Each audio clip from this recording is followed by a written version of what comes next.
Boa noite. Cresce o número de pessoas desempregadas por mais de 2 anos. O estudo do Instituto de Pesquisas Econômicas Aplicadas, o IPEA, comparou o primeiro trimestre de 2015 com o deste ano. O número de desocupados por este longo intervalo subiu de 17,5% para 25% do total de desempregados. O crescimento entre os que ficaram sem trabalho neste período foi de 42,5%, segundo o IPEA. Os mais afetados foram os homens jovens com ensino médio completo. Veja agora os outros destaques. CPI indica rombo de quase 60 milhões de reais no remédio popular. A tramitação do projeto de lei sobre cesariana em regime de urgência. Agora, no Jornal da Assembleia.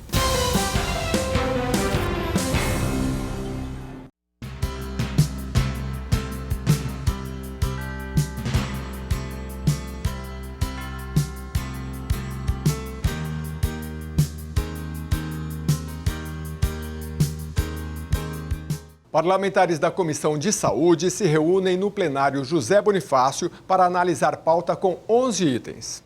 2 requerimentos de autoria do deputado Edmir Chedi, do DEM, foram aprovados, o que pede ao governador do estado que determine que a Secretaria de Estado da Saúde realize estudos de viabilidade para a transformação dos AMEs, ambulatórios médicos de especialidades, em AMEs cirúrgicos, dos municípios de Amparo e Atibaia. E também a implementação de um hospital regional em Bragança Paulista. A gente tem uma luta aqui de todos os deputados para que nas suas regiões possam ter equipamentos do Estado, no caso, um hospital regional e para que os AMEs já existentes na região de Bragança sejam cirúrgicos também, que é muito importante, porque ele vira um hospital dia. A presidente desta comissão é a deputada Analice Fernandes, do PSDB, que pediu vista do projeto 108 de 2018, do ex-deputado Gil Lancaster, que torna obrigatório a disponibilização do telefone e endereço do plantão judiciário mais próximo das unidades de emergências, das unidades de saúde públicas e privadas. Se o usuário vai na unidade de saúde e enfrenta qualquer dificuldade, qualquer problema, ou inclusive no atendimento se sente penalizado, qualquer coisa, eu acredito que a grande contribuição que ele possa oferecer é indo na Secretaria Municipal de Saúde ou na Secretaria de Estado e falando do seu descontentamento, que só assim nós vamos corrigir as falhas e melhorar os erros da rede pública. Na reunião, foi discutido também uma possível visita dos deputados à Secretaria de Estado da Saúde, para que eles possam conhecer melhor como funciona o sistema CROSS, Central de Regulação de Oferta de Serviços de Saúde. Todas as consultas hoje passam pelo sistema CROSS. Ele está praticamente interligado e muitos membros da comissão não conhecem como esse processo se dá. William Mendes Januário, o autor da representação ao Ministério Público que deu início às investigações da FURP, confirma à CPI que a fundação causa um prejuízo de 56 milhões de reais por ano.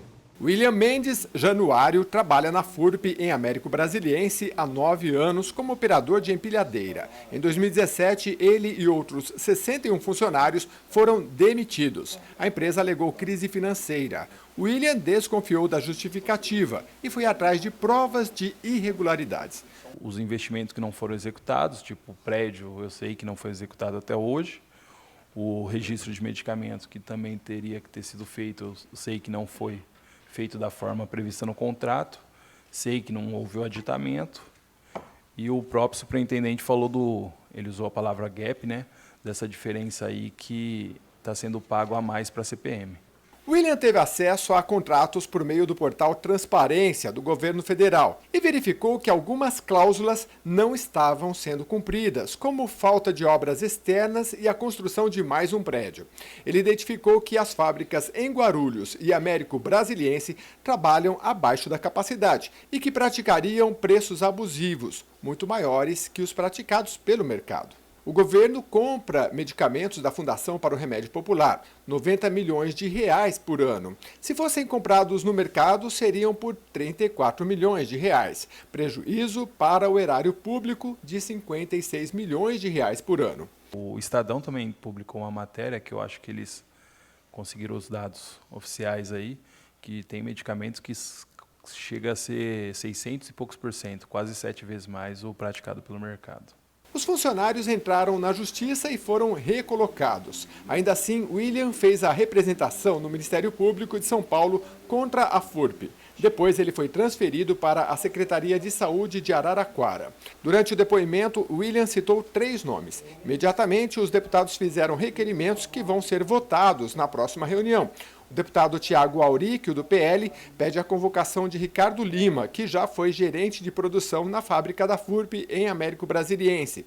Participou do contrato de parceria público-privada entre a fábrica e o laboratório EMS e hoje trabalha em uma comissão fiscalizadora do laboratório. O depoente aqui hoje disse que a pessoa que o Ricardo de Lima, que é o gestor do contrato da PPP, ele saberia de tudo que aconteceu. Então a gente quer entender melhor o que é esse tudo que aconteceu no contrato de concessão.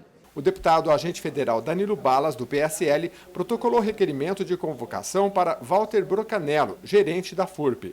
E a deputada Beth Saão, do PT, para Francisco Caravante, gerente de Relações Institucionais da CPM Concessionária Paulista de Medicamentos, órgão vinculado à Secretaria de Saúde. Oitivas como estas, elas nos dão uma dimensão maior ainda por onde passa essa PPP, as falhas que ela nos parece estar apresentando, os contratos muito altos, a falta de produção de medicamentos, onde deveria poder estar produzindo mais para atender, sobretudo, as camadas mais pobres da população.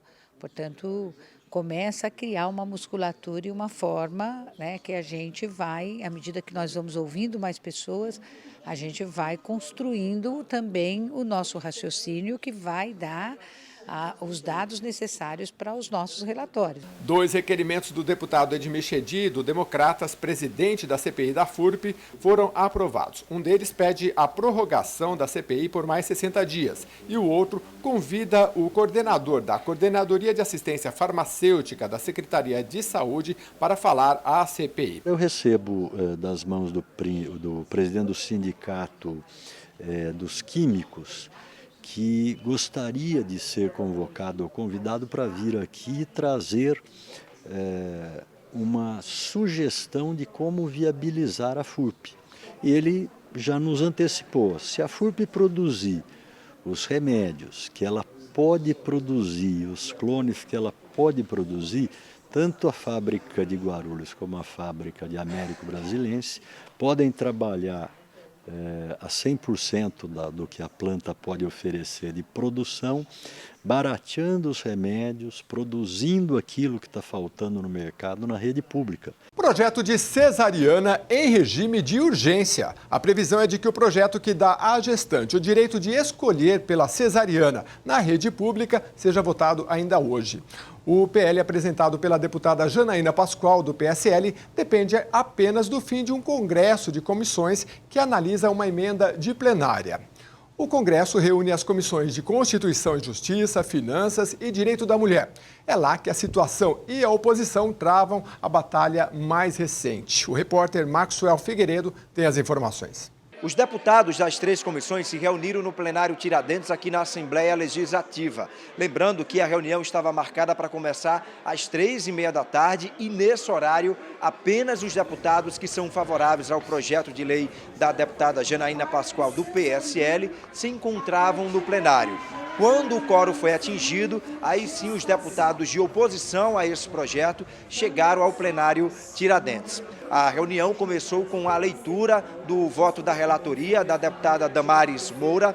De um determinado momento dessa leitura, a deputada Márcia Lia, do PT, pediu cópias desse voto para que todos os deputados pudessem acompanhar. Nesse momento houve polêmica, houve bate-boca entre os deputados que são situação e oposição a esse projeto. Inclusive os deputados favoráveis ao projeto chegaram a dizer que essa era uma manobra da oposição para tentar ganhar tempo. A oposição, obviamente, acabou rebatendo. A gente lembra que o projeto de lei da deputada Janaína Pascoal, do PSL, prevê que a mulher, a partir da 39ª semana de gestação, possa ter direito a escolher pelo parto normal ou pela cesárea. Maxwell Figueiredo, para o Jornal da Assembleia. A cesariana tem sido discutida sob o ponto de vista médico, legal e ideológico. Isso desloca a questão do campo da razão para o da emoção. É importante entender o que dizem os estudiosos. No Jornal da Assembleia do último dia 13, mostramos alguns números sobre a cesariana no mundo. Vamos rever agora. As cirurgias cesarianas têm aumentado em todo o mundo. A Organização Mundial de Saúde não chegou ainda a uma explicação definitiva sobre a causa, mas entre elas estão a gravidez tardia e a alta no índice de obesidade. A técnica traz riscos de curto e longo prazos, tanto para a mãe quanto para a criança. Também pode afetar novas gestações. Ainda de acordo com a OMS, o procedimento é mais caro, tirando recursos de outros serviços de saúde. Quem tem maior poder aquisitivo tem a opção de escolher o parto, o que não impediu a pobre América Latina liderar em taxas de cesárea. São 44,3% dos nascimentos mundiais. A República Dominicana tem o maior índice, 58,1% dos nascimentos no país são cesáreas.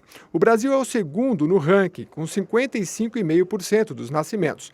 Para a Organização Mundial de Saúde, a cesariana aplicada somente a partos complicados baixaria esta proporção para uma média de 10 a 12%. Termina aqui esta edição do Jornal da Assembleia. Você pode assistir a nossa programação também pela internet no YouTube. A gente volta amanhã. Até lá.